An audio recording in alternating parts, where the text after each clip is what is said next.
ખેડા જિલ્લાના યાત્રાધામ ડાકોરમાં દરેક પૂનમનું વિશેષ મહત્વ હોય છે અને આ પૂનમે રણછોડ રાયજીના દર્શન કરવા ભક્તો દૂર દૂરથી આવતા હોય છે।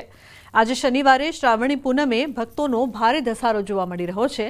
ભક્તોનો સવારથી જ ઘોડાપુર ઉમટ્યું છે, જેના પગલે મંદિરમાં ભગવાનનો જયઘોષ થતા વાતાવરણ ભક્તિમય બની ગયું છે। વહેલી સવારે મંગળા આરતી બાદ દર્શનાર્થીઓ સહિત શ્રદ્ધાળુઓનો આજે વધારે ધસારો જોવા મળ્યો છે। આ તરફ ડાકોર મંદિરમાં રક્ષાબંધનના પર્વની ધામધૂમપૂર્વક ઉજવણી થઈ। ભગવાનને પણ રાખડી બાંધી, જેમાં સવારે 5:15 વાગે મંગળા આરતી કરવામાં આવી હતી, જે બાદ રાજા રણછોડને રક્ષા મુહૂર્તમાં 9:20 વાગે રાખડી બાંધવામાં આવી। સુરતના માંડવીમાં ભગવાન બિરસા મુંડાની 150મી જન્મ જયંતિની ઉજવણી મુખ્યમંત્રી ભૂપેન્દ્ર પટેલની અધ્યક્ષતામાં ભગવાન બિરસા મુંડાની 150મી જન્મ જયંતિની ગૌરવભેર ઉજવણી કરાઈ। ત્યારે મુખ્યમંત્રી ભૂપેન્દ્ર પટેલના હસ્તે વિવિધ યોજનાઓમાં ₹277 કરોડના 1843 કામોનું ખાતમુહૂર્ત અને 102 કરોડ રૂપિયાના કુલ 2266 કામોનું લોકાર્પણ કરાયું। આ પ્રસંગે આદિજાતિ વિકાસ રાજ્યમંત્રી કુંવરજી હળપતિ, બારડોલી લોકસભાના સાંસદ પ્રભુ વસાવા સહિતના આગેવાનો હાજર રહ્યા। વિવિધ સાંસ્કૃતિક કાર્યક્રમો સાથે ભવ્ય ઉજવણી કરાઈ। તો સીએમ ભૂપેન્દ્ર પટેલના હસ્તે કરોડોની ભેટ આપવામાં આવી। ભગવાન બિરસા મુંડાની 150મી જન્મ જયંતિની ઉલ્લાસભેર ઉજવણી કરવામાં આવી હતી।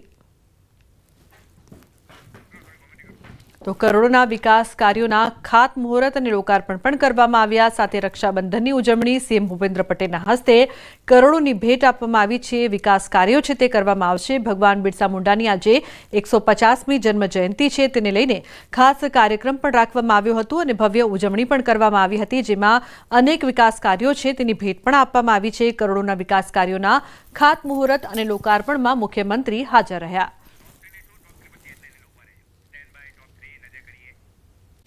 રક્ષાબંધનના પાવન પર્વે રાજકોટ શહેરમાં બહેનોને મહાનગરપાલિકાએ વિશેષ ભેટ આપી છે। શહેરની બહેનો સિટી બસ અને બીઆરટીએસ બસમાં નિઃશુલ્ક મુસાફરી કરી શકશે। રક્ષાબંધનના દિવસે બહેનોના સન્માનમાં મહાનગરપાલિકા અનોખી સેવા આપી રહી છે, ત્યારે બહેનોએ પણ મનપાની આ ભેટ બદલ આભાર વ્યક્ત કર્યો। આજે રક્ષાબંધનનો પાવન પર્વ છે, ત્યારે બહેનો છે તે પોતાના ભાઈને રાખડી બાંધવા માટે પોતાના ઘરે જતી હોય છે। હાલ આપણી સાથે અહીંયા કેટલાક બહેનો છે, આપણે એમની સાથે પણ વાત કરીશું। બેન, શું કહેશો, આજે રાજકોટ મહાનગરપાલિકા દ્વારા મહિલાઓને ફ્રી મુસાફરી કરવામાં આવી છે, આપ શું કહેશો? અમને ખૂબ જ આનંદ થયો છે। આપ ક્યાંથી આવો છો? અમે જુનાગઢથી આવીએ છીએ, ભાઈને રાખડી બાંધવા જઈએ છીએ રાજકોટ। ખૂબ સરસ કામ કર્યું છે મહાનગરપાલિકાએ। એમ કે સારું કહેવાય કે અમારા માટે આટલું, મહિલા માટે આટલું કરો છો ફ્રી સુવિધા, તો આ એક સરાહનીય વાત કહેવાય। અને મહિલા માટે આ જે સુવિધા આપી છે, મહિલાને બહુ ઘણો એમાં ઉત્સાહ રહેશે કે જ્યાં પણ એમને જવું હોય એ ટાઈમ ટેબલ ઉપર પહોંચે અને પ્લસ એમને ફ્રી સેવા આપે છે। તો આ એક સરકારની બહુ સરાહનીય વાત કહેવાય અને બહુ સારી કામગીરી કહેવાય। બહુ સારું કામ છે અને ઉત્સાહ જેવી વાત છે કે આ એક સારું કામ કહેવાય છે કે મહિલાઓને એટલું બધું આપણને મુસાફરી કરવાનું ફ્રીમાં ચાર્જ આપે છે અને મહિલાઓને કોઈ જાતની પ્રોબ્લેમ ના થાય અને એના ટાઈમ ટેબલ ઉપર ક્યાંય પણ જવું હોય તો જઈ શકે છે। ચોક્કસથી આ જે છે રાજકોટમાં આજે મહિલાઓ છે તે દિવસ દરમિયાન ગમે એટલી વાર જે છે એ ફ્રીમાં મુસાફરી કરી શકશે। એ વાતનો આનંદ છે તે રાજકોટના લોકોને છે, બહેનોને છે, કેમ કે બહેનો છે તે સરળતાથી પોતાના ભાઈના ઘરે પહોંચી શકશે, પરત પોતાના ઘરે પણ પહોંચી શકશે, એ પણ કોઈ પણ પ્રકારના ખર્ચા વગર। હાર્દિક જોશી, ન્યૂઝ 18 ગુજરાતી। પ્રેમ, લાગણી અને માનવતાની મિસાલ સમાન ઘટના દેશભરમાં હૃદયસ્પર્શી બની ઈશ્વર અને અલ્લાહના દેવત્વને સાકાર કરતી ઘટનાએ લોકોનું દિલ જીત્યું। બ્રેન ડેડ રિયાના દાનમાં મળેલા હાથનું ઋણ અદા કરવા અનમતા અહેમદ મુંબઈથી તેના પરિવાર સાથે રિયાના ભાઈ શિવમને રાખડી બાંધવા વલસાડ આવી। બે પરિવારોમાં એક ભાવુક ક્ષણ જોવા મળી હતી। પોતાની બહેનને ગુમાવી દીધા બાદ પણ તેના દાન કરાયેલા હાથ દ્વારા ભાઈના હાથ પર રાખડી બંધાતા લાગણીના તાર અતૂટ રીતે જોડાઈ ગયા। સપ્ટેમ્બર 2024માં સુરતની કિરણ હોસ્પિટલે 9 વર્ષીય રિયા મિસ્ત્રીને બ્રેન ડેડ જાહેર કરી હતી, ત્યારે ડોનેટ લાઈફ સંસ્થાના માધ્યમથી તેના હાથનું દાન કરવામાં આવ્યું હતું। મુંબઈની 15 વર્ષીય અનમતા અહેમદમાં સફળતાપૂર્વક ટ્રાન્સપ્લાન્ટ કરવામાં આવ્યો હતો। હાથના સ્પર્શ માત્રથી શિવમે સ્વર્ગસ્થ રિયા ફરી જીવતી થઈ હોય તેવું અનુભવ્યું। ડોનેટ લાઈફ દ્વારા કુલ 1336 અંગો અને ટીશ્યુનું દાન કરવામાં આવ્યું અને 1232 લોકોને નવું જીવન આપ્યું। તો સુરતની લાજપોર જેલમાં રક્ષાબંધનની ઉજવણી કરવામાં આવી। જેલમાં બંધ કેદીઓને બહેનો દ્વારા રાખડી બાંધવામાં આવી હતી, જે દરમિયાન ભાવુક દ્રશ્યો સર્જાયા હતા। રાખડી બાંધતા બહેનોની આંખમાં આંસુ જોવા મળ્યા। તો રાખડી બાંધ્યા પછી બહેનોએ ભાઈઓને યોગ્ય માર્ગ પર ચાલવાની અપીલ કરી। તો જેલમાં બંધ ભાઈઓએ ભવિષ્યમાં સારા નાગરિક બનવા માટે વચન આપ્યું। તમામ પ્રકારની વ્યવસ્થા કરવામાં આવી છે। ઇવન કોઈપણ શાંતિથી આ રક્ષાબંધનનો તહેવાર પૂર્ણ થાય તે બાબતે સચિન સ્ટેશનમાંથી પણ બંદોબસ્તની વ્યવસ્થા કરવામાં આવેલી છે। એ ઉપરાંત બહેનોને અહીંયા તમામ પ્રકારની વ્યવસ્થા મળી રહી છે, જેમ કે પાણીની વ્યવસ્થા, બેસવાની વ્યવસ્થા, તેમજ તેના દરેક ભાઈઓને શાંતિપૂર્ણ મળી શકે તે રીતના અહીંયા વ્યવસ્થા કરવામાં આવેલી છે। જેલમાં બંધ ભાઈઓને રાખડી બાંધવા આવેલી બહેનો ધ્રુસકે ધ્રુસકે રડી પડી। કેદી ભાઈઓને રાખડી બાંધી અને ભગવાન પાસે પ્રાર્થના કરી કે ભાઈ જલ્દી જેલમાંથી મુક્ત થાય। આ અવસરે જેલ તંત્રએ પણ નવતર પ્રયોગ કર્યો હતો। કેદી ભાઈઓએ બહેનોને રક્ષાસૂત્રની સાથોસાથ રોપા ભેટમાં આપ્યા। જે રક્ષાબંધનનો તહેવાર છે અને અત્યારે હું અહીંયા જેલમાં છું અને મારી બહેનો અહીંયા રાખડી બાંધવા આવે છે અને અમને રાખડી બાંધે છે અને અમારે અહીંયા દેવા માટે કોઈ વસ્તુ ભેટ નથી। એના રૂપે જેલ પ્રશાસન દ્વારા અમને અત્યારે છોડ એક આપે છે અને અમારી બહેનને અમે એ છોડ આપીએ છીએ અને અમારી બહેનને અમે એવું કહીએ છીએ કે આ ઘરે જઈને તમે આંગણાની અંદર રોપજો અને એ જોઈને અમારી બહેન રાજી રહે છે કે મારા ભાઈએ આ અમને રક્ષાબંધન નિમિત્તે અમને ગિફ્ટ આપેલી છે। હું મારા ભગવાનને એટલી જ પ્રાર્થના કરું છું કે મારા ભાઈને જલ્દી ને જલ્દી છોડીને લઈ આવે ઘરે। અમારા ઘર પરિવાર બધા એની જ રાહ જોવે છે કે મારે ભગવાનને માતાજીની દે 10 ભાઈઓ છે, એમાં એક જ હાજર નથી। એટલે હું ભગવાનને કહું છું કે ભગવાન આવથી બેનના ભાઈને કોઈ દી દૂર ન રાખશો, કોઈ દી આવી ભૂલ કોઈના ભાઈ આવું થાય નહીં। અને ભગવાનને કહું છું કે એને જલ્દી ને જલ્દી છૂટો કરીને જ લઈ આવે। બંદીવાનોની સગી બહેનો બંદીવાન ભાઈઓને રાખડી બાંધી અને ધન્યતા અનુભવતા હોય છે બંને ભાઈ બહેન। વૃક્ષારોપણને પ્રોત્સાહન આપવાના ભાગરૂપે એક રોપો ભાઈ તરફથી બહેનને રાખડી બાંધતી વખતે આ ભેટમાં આપે એવું પણ આયોજન કરવામાં આવેલ છે। 600 થી 700 બંદીવાનોની બહેનોએ પોતાના બંદીવાન ભાઈને રાખડીઓ બાંધી અને ધન્યતા અનુભવેલ છે। આજે રક્ષાબંધનનો પર્વ છે ત્યારે રાજકોટ મધ્યસ્થ જેલમાં પણ રક્ષાબંધનના પર્વની ઉજવણી થઈ રહી છે। આપ દ્રશ્યોમાં જોઈ શકો છો કે બહેન છે તે પોતાના ભાઈને રાખડી બાંધી રહી છે, જે છે ભગવાનને પણ પ્રાર્થના કરી રહી છે ભાઈ બીજી વખત આવી રીતના જે છે કોઈ ગુનામાં ન સંડોવાય, તેમને કોઈ સજા ન થાય એટલા માટે પ્રાર્થના કરી રહી છે। તો બીજી તરફ આ વખતે એક નવતર પ્રયોગ પણ હાથ ધરવામાં આવી રહ્યો છે। ખાસ કરીને જ્યારે ભાઈને જે છે એ ભાઈ તરફથી બેનને કંઈક ને કંઈક સોગાદ આપવામાં આવતી હોય છે, ત્યારે આ વખતે એક વૃક્ષનો જે રોપો છે તે બેનને ભેટમાં આપવામાં આવી રહ્યો છે અને અત્યારે ઉજવણી કરવામાં આવી રહી છે। આપ દ્રશ્યોમાં પણ જોઈ શકો છો કે જે એક બેન છે તે પોતાના ભાઈને રાખડી બાંધી રહી છે। અત્યારે જે રીતના રક્ષાબંધનના પર્વની જે ઉજવણી છે તે રાજકોટ મધ્યસ્થ જેલમાં થઈ રહી છે। બહેનો છે તે રાખડી બાંધી રહ્યા છે અને અહીં કેટલીક જગ્યાએ ભાવુક દ્રશ્યો પણ જોવા મળી રહ્યા છે। હાર્દિક જોશી, ન્યૂઝ 18 ગુજરાતી, રાજકોટ। રાજ્યમંત્રી હર્ષ સંઘવીના અધ્યક્ષ સ્થાને નવસારીના વાંસદા ખાતે ભગવાન બિરસા મુંડાની 150મી જન્મ જયંતિની ઉજવણી કરાઈ, જેમાં હર્ષ સંઘવીના હસ્તે આદિજાતિના 10 લાભાર્થીઓને 9.86 લાખની વિવિધ સહાય અપાઈ।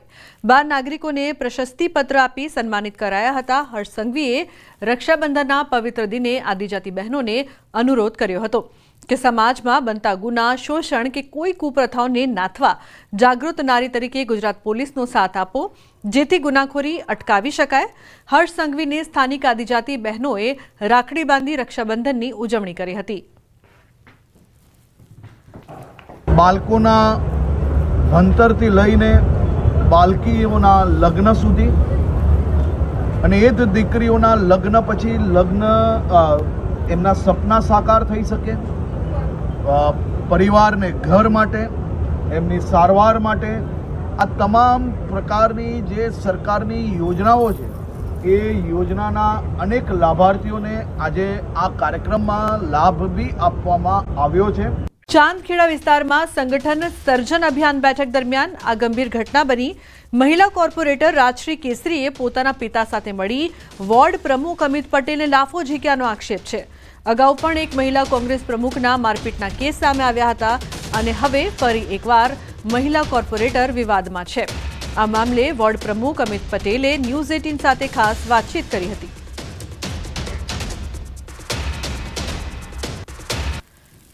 કોંગ્રેસ પાર્ટી ફરી વખત વિવાદમાં આવી છે. એક તરફ કોંગ્રેસ પાર્ટી સંગઠન સર્જન અભિયાન શરૂ કરી રહી છે અને તેના માધ્યમથી લોકોને જોડવાનો પ્રયાસ કરી રહી છે અને સંગઠનને વધુ મજબૂત કરવાની વાત કરી રહી છે. પરંતુ બીજી તરફ ખુદ અમદાવાદ શહેરની અંદર ચાંદખેડા વોર્ડના પ્રમુખને ખુદ ચાંદખેડાના જ મહિલા કોર્પોરેટર છે તે લાફો ઝીકી દે છે અને તેની સાથે મારપીટ કરે છે. મળી રહ્યા છે ચાંદખેડાના જે વોર્ડ પ્રમુખ છે અમિતભાઈ પટેલ. અમિતભાઈ પટેલ, આખી ઘટના શું હતી, ક્યારે આ ઘટના બની છે અને આપણી સાથે શું એ દુર્વ્યવહાર છે આપણી સાથે કરવામાં આવ્યો છે, કયા વ્યક્તિએ કર્યો છે આપણી સાથે? એ આઈન સીધો અટેક કરે છે કે તારે કાંઈ બોલવાનું નહીં, તું પ્રમુખ નથી હાલ, તું બેસી જા, આવી રીતે બોલીને સીધું મારપીટ ઉપર આવી ગયા. પછી જે મહિલા કોર્પોરેટર છે એ બી આઈન સીધી મારઝૂટ ઉપર આવી ગયા. હવે એ દરમિયાન પ્રભારી અમારા સારા હતા, બધાએ રોક્યા, બધું કર્યું, પ્લસ મેં પોલીસ બોલાવી હતી. તો મારે ડિસિપ્લિન અને શિસ્ત જાળવવા માટે પાર્ટીની મેં પોલીસને બી રવાના કરી કે અત્યારે મારે કશું જ નથી કરવું, મારી પાર્ટીની રેપ્યુટેશન મારે જાળવવી પડે. કારણ કે વોર્ડ પ્રમુખ છું, ચાલુ છું, મારા અંડર જ મિટિંગ બોલાવેલી છે, તો હું પાર્ટીની કોઈ એવી વસ્તુ બહાર ના જવા દઉં. જૂથવાદ બહુ મોટા પ્રમાણમાં ચાલતો હોય છે. એ જૂથવાદ તો ચાલે જ છે, 100% વાત સાચી છે. અત્યારે મારે એ વસ્તુમાં પડવું નથી. બાકી જૂથવાદ એટલી ચરમસીમાએ છે અને આજે તમે સમજો કે આવી રીતે પાર્ટીના વોર્ડ પ્રમુખ ઉપર એક્શન લે છે, હાથ ઉપાડે છે, તો બી પાર્ટી હજી સુધી એક્શન નથી લીધું, તો એ ગંભીર પરિણામ કહેવાય. કારણ કે આ ઓન ધ સ્પોટ એક્શન લેવાની વસ્તુ છે. અને આજે હું જૂથવાદના કોઈ માનતો નથી. હું તો રાહુલ ગાંધીનો બબ્બર શેર છું અને લડી લઈશ. અને મારે આમાં એક જ વસ્તુ છે, કોઈ જાતિવાદ કે ધર્મવાદમાં નથી હું માનતો. હું દરેકને સાથે લઈને લડીશ. આજે હું નથી લડવા માંગતો, પણ મારા કાર્યકર્તાઓનું મનોબળ તૂટી છે. અમારા સોનલબેન પટેલ પાસે વાત કરું, શહેર પ્રમુખ, પ્રદેશ પ્રમુખ શું એક્શન લે છે, શું કહેવા માંગે છે, આના પછી આપણે સ્ટેપ ભરીએ. તમે ચાંદખેડાવાળા હતાશ ના થાવ. આજે આ કાર્યકર્તાનો વિજય જ છે. આપણી ઉપર હુમલો થયો, તમારી ઉપર હુમલો થયો, એવું જ સમજો. આજે મારી ઉપર થયો, મેં સહન કરી લીધું. કાર્યકર્તા ઉપર થયો હોય હુમલો, તો હું સહન ના કરી શકું. આટલા વફાદાર કાર્યકર્તા હોય અમિતભાઈ, છતાં પણ આપણી સાથે આ પ્રકારનો બિહેવિયર થાય એટલે એ કેટલું યોગ્ય? પણ એ એના કારણે જ થયું છે. કદાચ આ મારી વફાદારીનું મને આજે પરિણામ મળ્યું છે. કારણ કે વફાદારી એક એવી વસ્તુ છે કે રાખવી પડી, એના આજે પરિણામ ભોગ્યું છે. અને આ પાર્ટી આનું જોઈને એક્શન લે, કાં તો પછી આના કારણે કેટલાના લોકોના મનોબળ તૂટશે અને આવું શહેરમાં થશે, પ્રદેશમાં થશે. તો કોંગ્રેસ પાર્ટી 2027 તો ભૂલી જાય, કોર્પોરેશનને ભૂલી જશે. કોંગ્રેસ પાર્ટી નષ્ટ થઈ જશે આમાં. તો કોંગ્રેસ સંગઠન સર્જન અભિયાન શરૂ કરી રહી છે, તેમાં વધુ લોકો કઈ રીતે કોંગ્રેસ પાર્ટીમાં જોડાય, કોંગ્રેસ પાર્ટી કઈ રીતે મજબૂત થાય. પરંતુ કોંગ્રેસ પાર્ટીમાં જ કોંગ્રેસના જ મહિલા કોર્પોરેટર તે પોતાના જે વોર્ડ છે ચાંદખેડા વોર્ડના પ્રમુખ જે છે અમિત પટેલને તે લાફો મારે છે. એટલે ચોક્કસ એક નવો વિવાદનો મધપૂળો છે તે અહીં છેડાયો છે. કારણ કે આની પહેલાં પણ અમદાવાદ શહેર મહિલા કોંગ્રેસ જે પ્રમુખ હતા જીલ શાહ, તેઓ પોતાના જ કાર્યકર્તાને મારીને એક સમય પણ એક વિવાદ થયો હતો. ત્યારે ફરી એક નવો વિવાદ છે. 15 ઓગસ્ટ બાદ ફરી ચોમાસું સક્રિય થશે. હવામાન નિષ્ણાંત અંબાલાલ પટેલની આગાહી. અરબ સાગરમાં સાયક્લોનિક સર્ક્યુલેશનની શક્યતા, તો બંગાળ ઉપસાગરમાં ફરી વરસાદી સિસ્ટમ સક્રિય થશે. 18 ઓગસ્ટથી 22 ઓગસ્ટ સુધીમાં ભારે વરસાદ થઈ શકે છે. દક્ષિણ સૌરાષ્ટ્રના ભાગોમાં વરસાદ પડી શકે છે, જેથી સરદાર સરોવર ડેમમાં પાણીની આવક વધશે. નર્મદા બે કાંઠે થવાની શક્યતા રહેશે. તારીખ 15મી ઓગસ્ટથી વરસાદી સિસ્ટમો સક્રિય થશે. સાયક્લોનિક સર્ક્યુલેશન અરબ સાગરમાં થવાની શક્યતા રહે છે. બંગાળ ઉપસાગરમાં પણ તારીખ 17 ઓગસ્ટથી મજબૂત સિસ્ટમ બનશે. એટલે અરબ સાગરની સિસ્ટમના કારણે તારીખ 19, 20, 21, 22માં દક્ષિણ સૌરાષ્ટ્રના ભાગોમાં ભારેથી અતિભારે વરસાદ થવાની શક્યતા રહે છે. આ ઉપરાંત 17 ઓગસ્ટવાળી સિસ્ટમ લગભગ 19, 20માં મધ્યપ્રદેશ અને ગુજરાતના ભાગોમાં આવતા ગુજરાતના કેટલાક ભાગમાં ભારેથી અતિભારે વરસાદ થવાની શક્યતા રહે છે. સરદાર સરોવર ડેમની પાણીની સપાટી વધવાની શક્યતા રહે છે. અને આ વરસાદના કારણે કેટલીક નદીઓમાં પૂરની સ્થિતિ પણ રહેવાની શક્યતા રહે છે. મહીસાગર, વડોદરા, ગાંધીનગરમાં પડશે ભારે વરસાદ. ભરૂચ, જંબુસર, નવસારી, સુરતમાં ભારે વરસાદ પડશે. તાપી નદીનું જળસ્તર વધવાની શક્યતા રહેશે. દક્ષિણ ગુજરાતમાં ભારે વરસાદની શક્યતા. સાબરકાંઠા, પંચમહાલ, કચ્છમાં ભારે વરસાદની સંભાવના. નવસારી, સુરતના ભાગો, આવડના વલસાડના ભાગો, આ ભાગોમાં ભારે વરસાદ થવાની શક્યતા રહેશે. કેટલાક ભાગમાં ભારેથી અતિભારે વરસાદ થવાની શક્યતા રહેશે. તાપી નદીનું જળસ્તર પણ વધવાની શક્યતા રહેશે. આ ઉપરાંત ઉત્તર ગુજરાતના ભાગો, પાટણ, સમીહારી અને મહેસાણા ભાગોમાં વરસાદ થવાની શક્યતા છે. કચ્છના ભાગોમાં ભારે વરસાદ થવાની શક્યતા રહેશે. રાજકોટ અને ઉત્તર સૌરાષ્ટ્રના ભાગોમાં કેટલાક ભાગોમાં ભારે વરસાદ થવાની શક્યતા રહેશે. 17 ઓગસ્ટ પછીનું વરસાદી પાણી સારું રહેશે. આ વરસાદી પાણી કૃષિ પાક માટે સારું ગણાશે. 30 ઓગસ્ટ પછી વરસાદી પાણી સારું ગણાતું નથી. પરંતુ તારીખ 17 ઓગસ્ટ પછીનું વરસાદી પાણી કૃષિ કાર્યો માટે સારું ગણાશે.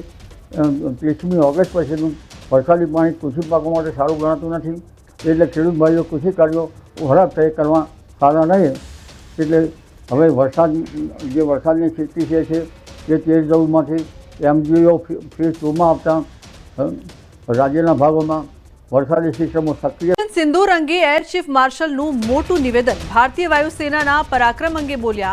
ઓપરેશન સિંદૂરમાં પાકિસ્તાન સેનાને ઘણું નુકસાન થયું છે. પાકિસ્તાનના 5 જેટ અને 1 એરક્રાફ્ટ નષ્ટ થયા. ભારતની એર ડિફેન્સ સિસ્ટમે કમાલ કર્યો છે. બેંગાલુરુમાં એર ચીફ માર્શલ AP સિંહે આ વાત કરી છે. તેમણે કહ્યું કે અમે પાકિસ્તાનના આતંકી અડ્ડાઓને નષ્ટ કર્યા છે, જેમાં જેકોબાબાદમાં પાર્ક કરેલા કેટલાક F-16 અને ભોલારીમાં એક AQNC નષ્ટ કરાયા હતા અને પાકિસ્તાનનું કોઈ વિમાન બોર્ડર સુધી નથી આવ્યું તેવું પણ તેમણે ઉમેર્યું છે.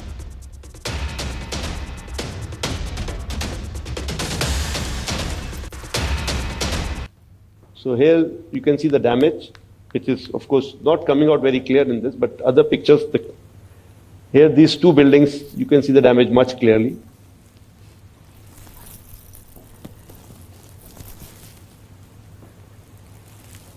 Again, another big set of buildings, and you see the damage that is coming out. What I can show you here is there's hardly any collateral that you see. Of course, from that distance, it is not very easy to make out, but still all the adjacent buildings are fairly intact. The buildings that were targeted were based on intelligence. And this is the main building of theirs, where the weapons have gone in, and it's badly damaged. Now, one thing which was good this time was that not only did we have these satellite pictures, we also had a lot of input from the locals, media, which was giving us the inside pictures, because these were areas which were open to public kind of areas also. So there were a lot of people who were going in and out. So on the net, we could get pictures like this and videos like this. This is the same building that I just showed you. You look at the damage that has been caused inside. It's all on the open net available. So I have also picked up from there. That is Shahbaz, Jakobabad, one of the major airfields that was attacked. And here there's the F-16 hangar, which you can see here. And here this is the photograph again from open source, one of the earlier pictures of the same hangar. And here the hangar is one half of the hangar is gone. And I'm sure there were some aircraft inside which have got damaged there. So if I can just sum it up, what we were able to get there at least 2 command and control centers in Murid and Chaklala that I've shown you one of the pictures. At least 6 radars, some of them big, some of them small. 2 SAGW systems, that is in Lahore and Okara. Then of course runway at Sargoda and Rahimia Khan. 3 hangars that we attacked. One was of course Sukur, the UAV hangar, the Bolari hangar of AWNC, and Jakobabad, the F-16 hangar. And we have indication of at least 1 AWNC in that AWC hangar and a few F-16s which are under maintenance there. Apart from these, the SAGW systems, mostly from talking about fighter aircraft from S-400, we have at least 5 fighters killed and 1 large aircraft, which could be either an LNT aircraft or an AWC aircraft, which was taken on at a distance of about 300 kilometers. This is the actually largest ever recorded surface-to-air kill that we can talk about.